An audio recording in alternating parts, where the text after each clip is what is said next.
بسم اللہ الرحمن الرحیم۔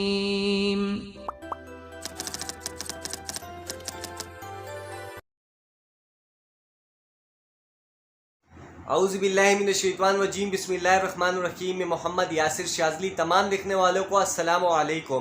معزز ناظرین، مولانا الیاس گمن صاحب نے اپنے ایک بیان میں بتایا کہ مرزائیوں کے ساتھ عوام الناس اگر کبھی بحث مباحثہ کرے، اور یہ مولانا الیاس گمن صاحب نے اس لیے بھی بتایا کیونکہ مرزائیوں کی طرف سے آج کل بہت زیادہ ایک چیز سامنے آ رہی ہے کہ وہ نہتے مسلمانوں اور معصوم مسلمان اور جو دین کے علم میں ناواقف ہو، کم علم ہو، اور یا لبرل قسم کے جو مسلمان ہیں جو دنیاوی علوم میں تو بہت زیادہ آگے ہیں لیکن دین کے علم میں بہت ہی کم آگے ہیں اور زیادہ علم نہیں، تو یہ مرزائی، یہ قادیانی انہی کو چن چن کے ٹارگٹ کرتے ہیں اور ان کے اوپر ہی اپنے تبلیغ اور یہ تبلیغ کرتے ہیں اور ان کو اپنی اس قادیانت کے شکنجے میں، مرزائی کے شکنجے میں لانا چاہتے ہیں، پھنساتے ہیں، اور وہ کچھ ایسے سوالات کرتے ہیں۔ تو اسی پر مولانا الیاس گمن صاحب نے اپنی تقریر میں 4 ایسی باتیں بتائی ہیں، 4 ایسے طریقے بتائے ہیں کہ اگر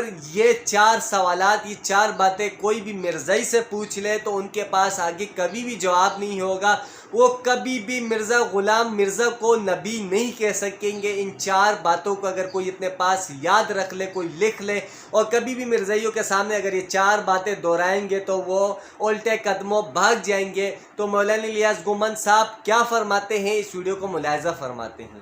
میں آپ سے گزارش کرتا ہوں، رد قادیانیت کے عنوان پہ جب آپ نے عوام میں بات کرنی ہو تو آپ 4 دلیلیں نوٹ فرما لیں، بڑے اختصار کے ساتھ، تفصیل آپ اس کی خود کر لیں اور آگے آپ اس کو خود پھیلا لیں۔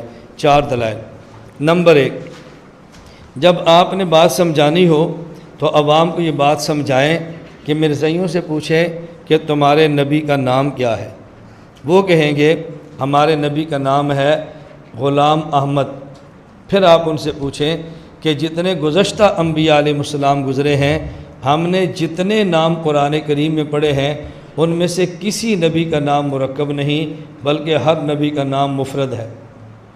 آدم، نوح، ابراہیم، موسیٰ، یوسف، داؤد، ایسی ہے۔ اور مرزے کا نام غلام احمد مرکب ہے، اگر یہ نبی ہوتا تو اس کا نام مرکب نہ ہوتا بلکہ مفرد ہوتا۔ دلیل نمبر 2، نبیوں کی نماز۔ آپ انہیں کہو جتنے بھی انبیاء علیہ السلام گزرے ہیں یا اس دنیا میں آئے ہیں، ان تمام انبیاء نے حضور اکرم صلی اللہ علیہ وسلم کے پیچھے نماز پڑھی ہے۔ اگر تم کہتے ہو مرزا غلام احمد نبی ہے تو اگر اس نے حضور کے پیچھے نماز پڑھی ہے تو آپ ثابت کرو، اور اگر اس نے نماز نہیں پڑھی تو پھر یہ مان لو کہ نبی نہیں ہے۔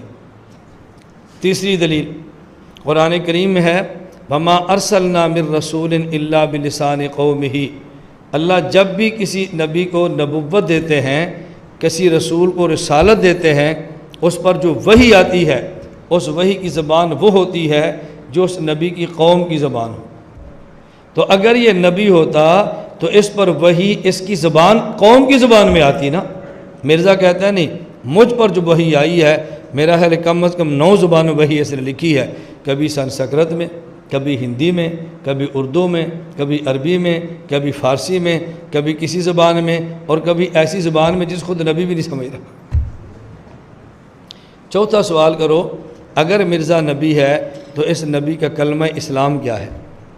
نبیوں کا کلمہ اسلام، ہر نبی کا اپنا کلمہ ہے۔ لا الہ الا اللہ آدم صفی اللہ، لا الہ الا اللہ نوح نجی اللہ، لا الہ الا اللہ ابراہیم خلیل اللہ، اور لا الہ الا اللہ محمد الرسول اللہ صلی اللہ علیہ وسلم۔ جس کو تم نبی مانتے ہو اس کا کلمہ کیا ہے؟ یہ کیسا نبی جس کا کلمہ ہی کوئی نہیں، کیسا عجیب نبی ہے۔ کہا جی ہمارا کلمہ لا الہ الا محمد رسول اللہ، وہ نبی بنو، چور نہ بنو، ہمت کر کے نبی بنو، چور نہ بنو۔ جب دعویٰ کر ہی لیا ہے اب کھڑے رہو اپنے دعوے پہ، آپ چوریاں چھوڑ دو کتنے دلائل پیش کریں گے؟ تو ناظرین آپ نے سنا کہ مولانا الیاس گومن صاحب نے کس طریقے سے یہ 4 باتیں بتائے ہیں۔ یقین جانے علماء کرام ہمارے سر کے تاج ہوتے ہیں، انبیاء کے وارث ہیں۔ یقین جانے کہ اگر یہ لوگ نہیں ہوتے تو آج ہم اپنی ایمان کی حفاظت نہیں کر سکتے تھے۔ اللہ پاک ہماری ایمان کی حفاظت فرمائے، ان علماء کرام کی زندگیوں میں اللہ پاک برکت عطا فرمائے۔